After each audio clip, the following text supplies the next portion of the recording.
नमस्कार मु दीप्ति दीप्तिस फुल आपको आपण माननकु बहुत बहुत स्वागत। आज आम आम ओडिशार नुह राजस्थान रो गोटे स्पेशल मिठा बनैबा जार ना है घेवर। आउ एटा को से माने स्पेशली श्रावण मास बा राखी पूर्णिमा रे ही बनाती। बहुत ही टेस्टी लगे खाइबा पई। प्रोसेस यार टिके लंबा आउ ट्रिकी थाए किंतु सठिक मापर सहित जदि आपण बनैबे तो आपणकर घेवर बा ए जो मिठाटा पूरा परफेक्ट बनिबो। बहुत ही टेस्टी लगे खाइबा पई। आउ थरे जदि आपण मिठाटा को खाइबे तो बार बार खाइबा पई इच्छा हबो। बहुत सारा छोट छोट टिप्स मो वीडियो रे शेयर करिछि। पूरा वीडियोटी को देखंतु, स्किप करंतुनी। जदि रेसिपी पसंद आसुची तो प्लीज वीडियो को लाइक आउ शेयर कर दियंतु। चैनल रे नुआ देखुतले चैनल को सब्सक्राइब करिया पई बिल्कुल भी भूलंतुनी। तो साधारणतः ये जो मिठाटा को राबड़ी सहित सर्व करा जाए। फर्स्ट आम राबड़ीटा बन के रेडी करदेबा। गैस ऑन करके एमती गोटे हेवी बटम पैन बा गोटे मोटा एमती जगह आप गरम करेंगे। से गोटे लिटर फुल क्रीम मिल्क गरम करवा बा फुटेबा। एमती भी जेकोसी क्षीर आप नहीं पारे किंतु फुल क्रीम क्षीर जदि आप नौकरी तो कौन हम ना राबड़ीर क्वांटिटी भी टिके बेसी हम ता सहित से जो राबड़ीटा आमर रिच बा क्रीमी बनब। तो ये आम हाई फ्लेम रे फर्स्ट क्षीरटा को गरम करवा, नख उषुम करवा बा लिक्वाम करवा। हाथ एमती आप लगे क्षीर रे सही पारुला भाया जमती क्षीरटा को आप गरम करेंगे। तापर देखो ये आम गोटे कप पाखापाखि दबा मिल्क पाउडर। तो मुझे गोटे कप मिल्क पाउडर नहीं गोटे लिटर क्षीर पाई। ये आमर राबड़ीटा बहुत जल्दी थिक हवा सहित राबड़ीर टेस्ट भी बहुत बढ़िया आसब।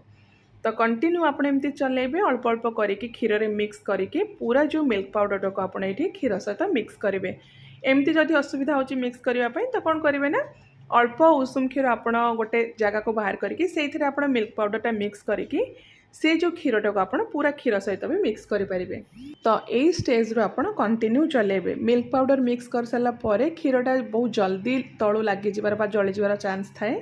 तो कंटिन्यू एमती चलेकी मझे मझे आप चलेकी मीडियम टू हाई फ्लेम रखिकी क्षीरटा को पूरा बहलिया हवा जाए ये कुक करेंगे। देखंतु पाखापाखि ये 15 मिनिट टाइम लगिला। मीडियम टू हाई फ्लेम रखिकी मुझे फुटेची। तो जितेबाला क्षीरटा आपणकर 70% पाखापाखि एमती सुखीजी एमती टे बहलिया होपर आम ए ऐड करवा गोटे छोट चमच गुजराती गुंड फ्लेवर पाई। ता सहित मिठा पाई आम 2 बड़ चमच चीनी ए मिक्स करवा। मुझे बुरा नहीं आपण दाना चीनी बा गोटे चीनी भी नहीं पारे। तो ये जो राबड़ीटा को ना आम बेसी मिठा करवानी, हल्का मिठा करवा। से 2 चमच देती आपण हिसाब रे टेस्ट हिसाब रे मिठार परिमाण कम बेसी करें। तो चीनी मिक्स कर सारा पर ताको एगेन आम 3-4 मिनिट पर एमती मीडियम फ्लेम रे फुटेबा और टिके जमती आमर जो राबड़ीटा बहलिया हो। आ देखो यही स्टेज जितेबाला आसो बेसी यहाँ को बहलिया आम करवानी, सुखेबानी। टिके एमती पतला थी गैस फ्लेम को आम बंद करदे कहीं ठंडा हो सारा पर यहाँ टिके बहलिया हो। तो नेक्स्ट आम सीरा रेडी करवा। सीरा पाई ये देखूँ मु गोटे बोल नहीं चीनी बा ओजन जदि आप मापिबे ताले 230 ରୁ 240 ग्राम मुझे चीनी नहीं। जी आप चीनी ने तार अधा परिमाण आप पानी ने कहीं ये जो सीराटा आम टिके बहलिया रखा। तो फ्लेवर और टेस्ट पाई अल्प किसी गुजराती गुंडा आम ए मिक्स करवा। या जगह आप 2 ରୁ 3टा गोटा गुजराती को भी हल्का क्रश करके चोपा सहित ए मिक्स करेंगे। तो एबे आम सीराटा को चीनीटा मेल्ट हवा जाए बा गोटे तार हवा जाए कुक करवा। हाथ में एमती टिके चीनी सीरा नहीं चेक करेंगे। जदि गोटे तार आसुथिबो ताले गैस रो फ्लेम को आप बंद करदे कहीं चीनी सीरा टिके ठंडा हो गला परे और टिके थिक हो। तो क्रिस्टलाइज न होगा ये आम 4-5 ड्रप ऐड करवा लेंबू रस। बेसी मिक्स करें 4 ରୁ 5 ड्रप ही मिक्स करेंगे। लेंबू रस दे सारा पर टिके आम एमती मिक्स करदे तापर चीनी सीरा को आम साइड रखीदे। तो राबड़ी रेडी हो गला, चीनी सीरा भी आमर ये रेडी हो गला। एबे आम घेबर पाई जो बैटरटा दरकार पड़े से बैटरटा को रेडी करवा। ट्रेडिशनली घेबर जो बैटर बना जाए से माने हाथ में बनाती, बहुत परिश्रम पड़े किंतु आज आम यहाँ को बहुत ही इजी प्रोसेस रे बनेबा। गोटे मिक्सर ग्राइंडर मुझे नहीं आठी किसी घी मु मेल्ट करके नहीं, मेल्टेड घी आप यूज करेंगे। तो गोटे टेबल चमच जो टेबल स्पून मेजरिंग स्पून आसूची से आम मापिकी 6 टेबल स्पून ए ऐड करवा घी। ग्राइंडर जार रे आप 6 टेबल स्पून घी मेल्ट करके ऐड करेंगे। नेक्स्ट आम अल्प किसी आइस क्यूब ऐड करवा। 6 ରୁ 7 पीस आइस क्यूब देकी भल भाव में आम यहाँ को ग्राइंडिंग करवा पाखापाखि 1 मिनिट पाई। तो ग्राइंडिंग कर सारा पर आप देखिए जो घीटा आपणकर एमती पूरा सेट हो हार्ड हो। ट्रेडिशनली से माने ए जो प्रोसेसटा को बा बैटर बनैबार प्रोसेस को हाथ में बनै थांती टिके टाइम लगे आ बहुत मेसी थाए से आपण एमती गोटे ग्राइंडर जार रे घी सहित अल्प किसी आइस क्यूब देके गोटे मिनिट ग्राइंडिंग करदे। तो एबे आम ए अधा कप ठंडा क्षीर मिक्स करवा पूरा चिल्ड करके आपण क्षीरटा को मिक्स करेंगे।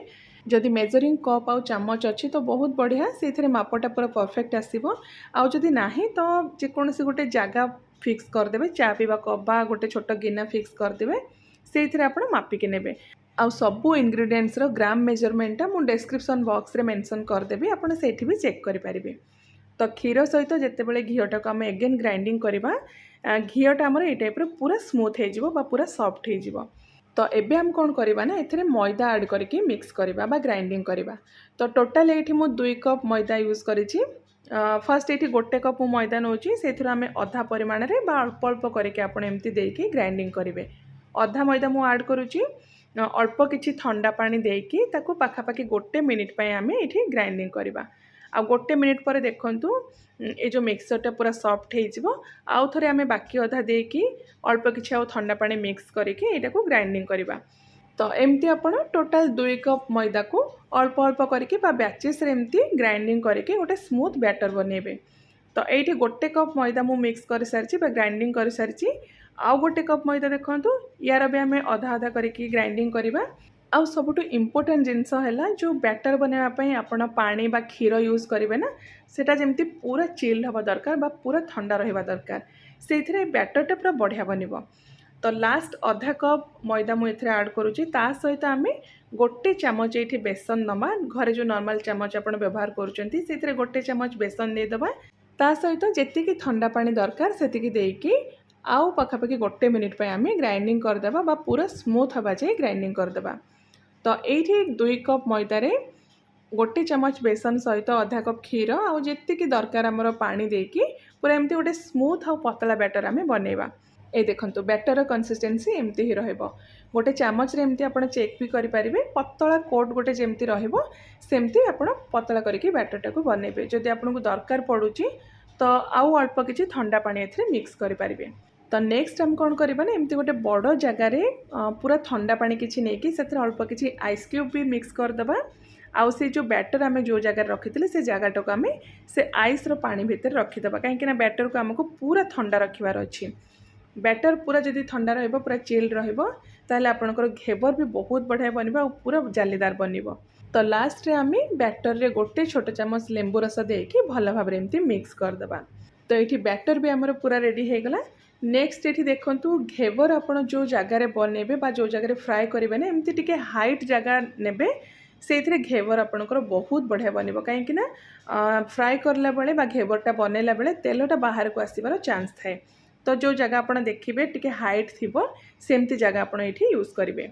तो ये देखंतु 2टा साइज रो मु जगह नहीं जी चौड़ा बा बड़ जगह आपण नेबे सेतिकी चौड़ा बा बड़ आपणकर घेवर बनिबो। तो ट्रेडिशनली से माने एमती स्टील रो किछि रिंग थाए से रिंग भितर मिठाटा को बनाती एठी भी आपण जो साइज रो रिंग नेबे जेतिके डायमीटर रो रिंग नेबे सेतिकी साइज रो आपणकर घेवर बनिबो। तो फर्स्ट हम कौन करवा ना गोटे कढ़ई रे एमती किछि तेल गरम करवा। तो डायरेक्ट जदि आपण चाहिए कढ़ई रे ही बनै पारिबे जेतिकी लेवल रो आपण तेल नैथिबे सेतिकी चौड़ार आपणकर घेवर बनिबो। तो जेहेतु आम आज ये रिंग रे बनैबा से कढ़ई भितर रिंगटा को आम रखीदबा आउ ये रिंग जमती तेल रे पूरा बुड़ी न जाए से ध्यान रखिए अधा लेवल रो रिंग जमती ऊपर को उठिकी रहिबो से लेवल रो आपण ये तेल नेबे। तो हाई फ्लेम रे फर्स्ट आपण तेल को गरम करेंगे आउ जितेबाला तेल पूरा बढ़िया से आपणकर गरम होतापर गोटे चामच रे आपण बैटर रो अल्प अल्प करके एमती रिंग भितर पकेबे। वीडियो रे आपनको मु जेमती देखाउची एक्जाक्टली आपण पूरा अल्प अल्प करके पकेबे कंटिन्यू बिल्कुल भी पकेबेनी एमती अल्प अल्प करके पकेबे। गोटे चामच बैटर पकेबे जो फेणटा एथुर बाहरुची सेटा जेतेबेले पूरा दबी जीवो बा पूरा मरी जीवो तापर आउ गोटे चामच एमती अल्प अल्प करके पकेबे। 4-5 चामच बैटर दे सारा पर एमती गोटे काठर स्टिक नहीं कि सेंटर आम एमती गोटे जगह बनीदबा से सेंटर रे ही आप अल्प अल्प करके बैटर ढालिबे। गैस रो फ्लेम ये आप पूरा हाई रे रखिए कहीं बैटर जेहेतु आमर पूरा ठंडा अच्छी ठंडा बैटर गरम तेल रे पड़े तेलर टेम्परेचर टिके डाउन हो। तो हाई फ्लेम रखिकी आप एमती अल्प अल्प करके बैटर देदेबे तापर मझे एमती गोटे काठी बा काठर स्टिक साहाय्य एमती होल बनेबे बा जगह बनेबे। तो जितेबाला आप नोटिस करेंगे जो जगार भी आप घेवर बनाऊँ से जगहटा बैटर जदि फिल हो जाऊँगी पाखापाखि फिल है भाई लगुच तापर आप बैटर ढालिबा बंद करदे। तो ये देखो पाखापाखि आमर जो रिंगटा फिल हो गला बैटर रे।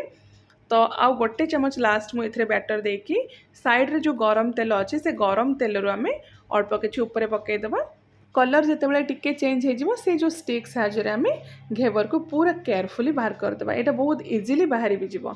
एटा बहुत नरम आउ स्मूथ थाए टिके केयरफुली आपन को बाहर करिया को पड़िबो। आउ तेलरू बाहर करके एमती गोटे जाली ऊपर आप रखिदेवे ता तले देखो मु गोटे प्लेट रखिदेछि एक्स्ट्रा तेलटा से प्लेट ऊपर बाहरी जीव। तो नेक्स्ट आउ गोटे घेवर बनवा पूर्व तेल को गरम करेंगे फास्ट तापर आप घेवर बनइबे सेम प्रोसेस रे। तो ट्रेडिशनली से माने जो घेवर बनाती घीरे ही बनाती घीरे फ्राए करती।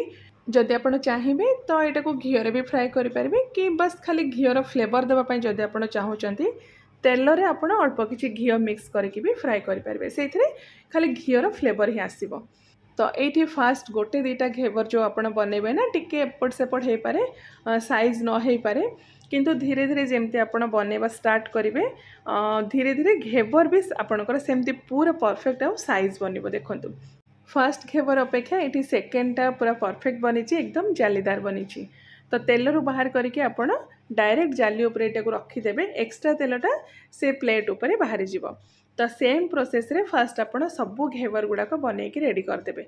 ये मुझे सब गुड़ाक बनईकी रखीदे एक्स्ट्रा तेल जहाँ सब थिला से सब बाहरी भी जाइए। तो ये जदि आप चाहिए ये जो घेवर को एमती सुगर सिरप रे खाली सोक करके भी खाई पारिबे बा एमती राबड़ी सहित भी सर्व कर पारिबे। देखो राबड़ीटा भी ये आमर टिके थिक हो जाइए राबड़ी जमती आप इजिली स्प्रेड करेंगे से कंसिस्टेंसी रखिए। तो ये फर्स्ट आम कौन करवा ना घेवर को अल्प किसी सुगर सिरप जो आम बनई से सोक करदे बेसी आम सुगर सिरप दबानी गोटे 2 चमच पाखापाखि आम ए सुगर सिरप देकी जो राबड़ी को आम ताऊपर एमती स्प्रेड करदे। तो ये जो मिठार ओरिजिनल टेस्ट ना घीर जो घेवरटा फ्राए होता है से ही आसे बहुत ही बढ़िया लगे। तो फर्स्ट टाइम मुझे जो मिठाटा को राजस्थान रे ही टेस्ट करी जोटा कि घीरे फ्राए होता और एते टेस्टी लगुला ना से जो टेस्टा एबे जाए भी मुझे भूली पारे बहुत ही टेस्टी थिला। एमती राबड़ी ऊपर स्प्रेड करके dry fruits rose petal silver work केसर जमती आपन को पसंद सेमती गार्निश करके सर्व करें। तो आशा करुँची रेसिपी आपण मानक पई हेल्पफुल रहिबो। टिके ट्रिकी अच्छी आउ टिके प्रोसेस लंबा भी अच्छी जदि किछि नुआ आपण बनैबा पई चाहुचंती तो ए मिठाटा को आपण ट्राए करंतु केमती लगिला आपणकर मतामत बा आपणकर जो एक्सपीरियंस मो सहित शेयर करंतु। मु आउ थरे आपण मानक पई गोटे बहुत ही बढ़िया नुआ रेसिपी नेके आसीबी। Till then take care and bye bye.